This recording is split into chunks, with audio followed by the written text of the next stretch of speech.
Hey everyone, and welcome to The Explainer. We are jumping right in today because we're unpacking one of the most defining moments of the 20th century. We're looking at the multifaceted consequences of the attack on Pearl Harbor. Now, it's really easy to just think of this event as a single tragic day, right? But honestly, it was a lot more like a massive boulder being dropped right into the ocean. The initial impact was huge, but it created these massive ripples, backward ripples of intelligence failures, domestic ripples that deeply affected civil liberties, and historical ripples that still shape how we remember the whole thing today. So let's dive into this and see how those waves propagated outwards. 90? Just 90 minutes. That is it. That's the astonishingly brief window of time it took for the United States Pacific Fleet to be completely devastated. I mean, think about how quickly that time passes. That's a short movie, maybe a long commute. But in that incredibly short span, the stone hit the water, and those massive historical ripples began expanding across the globe, literally altering the trajectory of world history. So to understand those ripples, we have to look at the initial impact. Part 1, the 90-minute surprise attack, a Sunday shattered. The sheer speed of this devastation is just staggering. Picture Hawaii on December 7, 1941. It's a quiet Sunday morning, soldiers and sailors are resting up, and then, suddenly, at 7:48 a.m., the sky just fills with this deafening roar. 183 Japanese fighter jets and bombers arrive, launching a totally unprovoked, sudden assault. By 8:10 a.m., an 1,800-pound bomb strikes the USS Arizona, igniting its ammunition stores. And by 9:18 a.m., the whole thing is over. In an hour and a half, 188 American aircraft are reduced to ash, and tragically, 2,403 Americans are dead. And the visceral details from Battleship Row are absolutely heart-wrenching. The USS Oklahoma was hit by 4 torpedoes, and it capsized so fast that 429 American sailors were trapped inside, completely unable to escape. Meanwhile, the USS Arizona suffered that catastrophic explosion we just talked about, turning that mighty warship into a fireball. 1,017 American soldiers and officers were killed in a single terrifying instant. It was, without a doubt, the largest military setback in American history. Now, understanding the mechanics of this sudden devastation is actually super relevant for us today. Some contemporary sources draw direct comparisons between the unprovoked nature of Pearl Harbor and modern geopolitical tensions. For example, commentators who analyze ongoing drone and missile attacks on U.S. bases in the Middle East often point right back to that dark Sunday in 1941. They're highlighting how the sudden, surprise nature of warfare is a constant threat, asking if history might be repeating itself with these escalating tensions. And hey, we're not taking a stance on modern foreign policy here, but it's really interesting to observe how the framework of Pearl Harbor is still actively used to help us process sudden conflicts today. Which brings us right to Section 2, a failure of intelligence. The backward ripple. Because you have to wonder, before the bombs even fell, how did such a massive, coordinated attack completely bypass the American intelligence apparatus? Well, extensive research, like this really deep dive report from the Defense Technical Information Center, has poured over the timeline leading up to December 7th. Some historians point the finger squarely at a massive intelligence failure. They ask whether crucial pieces of information were completely misinterpreted or if they were just really poorly disseminated to the people on the ground who actually needed them most. The big issue here seems to be a massive disconnect in communication. Over in Washington, D.C., high-level officials actually had access to magic purple code intercepts. They were actively reading Japanese diplomatic communications. But when you look at what was actually handed down to the military commander stationed in Hawaii, there's just a glaring lack of actionable intelligence. The raw data absolutely existed, but the dots simply weren't connected and relayed to the Pacific Fleet in time. But here's where the intelligence story takes a much weirder and frankly darker turn domestically.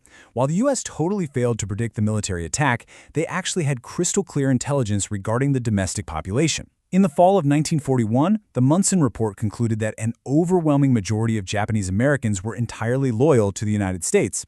On top of that, Naval Intelligence Officer Kenneth D. Ringel found that 90% of second-generation and 75% of first-generation Japanese Americans held zero loyalty to Japan. There was absolutely no intelligence indicating any impending domestic sabotage. Yet, that leads us into Section 3, hysteria and the internment, the domestic ripple. Because as we'll see, that factual, on-the-ground intelligence was completely ignored. Immediately following the attack, this massive wave of public fear and prejudice swept right across the country, especially gripping the West Coast. Driven by sheer panic and, let's be honest, racist sentiments that had existed long before the bombs dropped, the public started demanding immediate action against their Japanese-American neighbors. And the numbers from back then are genuinely jarring. Look at this. In a March 1942 poll by the American Institute of Public Opinion, a staggering 93% of the American public favored the removal of Japanese immigrants. 93%. Only 1% opposed it. This intense public pressure created a political environment where civil liberties were suddenly viewed as totally secondary to perceived national security. And this hysteria was actively fueled by top military figures. Take General John L. DeWitt, commander of the Western Defense Command. He blatantly stated that a person's Japanese heritage superseded their American citizenship. His push, backed by that massive public outcry, eventually led President Franklin D. Roosevelt to sign Executive Order 9066, and that order resulted in the forced removal and internment of 120,000 individuals of Japanese descent into camps with incredibly harsh conditions. But, history is also shaped by the people who firmly push back against the tide. In stark contrast to General DeWitt's prejudice stood Gordon Hirabayashi. He was just a 24-year-old student, but he willingly turned himself in to the FBI to protest the unconstitutional evacuation. He fought for civil liberties, flat out refusing to cooperate with an order he knew violated the core democratic ideals of the United States. And the amazing thing is, Hirabayashi wasn't doing this entirely alone. Other minority groups and organizations saw the dangerous precedent being set, and they broke their silence. The ACLU challenged the constitutionality of the internment. The African American press, like the Chicago Defender, drew direct parallels to their own systemic oppression, calling the internment the result of pure racialism. And Jewish leaders on the West Coast, who were painfully aware of the persecution happening over in Europe, urged Americans not to persecute the innocent based on sheer hysteria. All of this brings us to Section 4, Legacy of the Memorial, the Historical Ripple. Decades later, how do we commemorate the tragedy that started it all? Well, the architectural symbolism of the USS Arizona Memorial, dedicated in 1962, is actually brilliant. Get this, it was designed by Alfred Price, an Austrian-born architect who was himself briefly detained in an internment camp at the start of the war. The structure purposefully sags right in the center to represent the initial defeat of that surprise 90-minute attack, but it stands tall and strong at the ends to signify ultimate victory. Price purposefully left out overtones of sadness in the design, wanting to create a space of serenity for personal contemplation. But of course, we can never forget the human cost right beneath the white concrete. The memorial straddles the sunken wreckage of the Arizona without actually touching it, serving as the final resting place for 1,102 sailors. And incredibly, to this day, oil continues to leak from the submerged battleship, slowly rising to the surface of the water. These droplets are poignantly referred to as the tears of the Arizona or black tears. It's a continuous physical reminder of the lives lost that Sunday morning. And the actual physical arrangement of the ships in Pearl Harbor today, it perfectly captures the whole scope of the war. In 1999, the USS Missouri, which is the exact battleship where the Japanese formally surrendered to end World War II, was moved to Pearl Harbor. It's docked just behind the Arizona. The Missouri's bow faces the memorial, positioned as if it's eternally watching over the sunken Arizona, perfectly symbolizing the beginning and the very end of America's involvement in the Second World War. So what is the big takeaway here?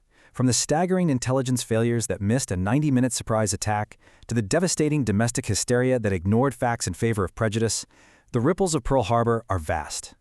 As we navigate our own modern world, with its sudden geopolitical tensions and complex intelligence landscapes, I want to leave you with this final, provocative thought. As we constantly try to balance our civil liberties with the intense demands of national security, are we destined to repeat these historical ripples? Thank you so much for exploring this fascinating topic with me. Keep learning, keep questioning, and I will see you in the next explainer.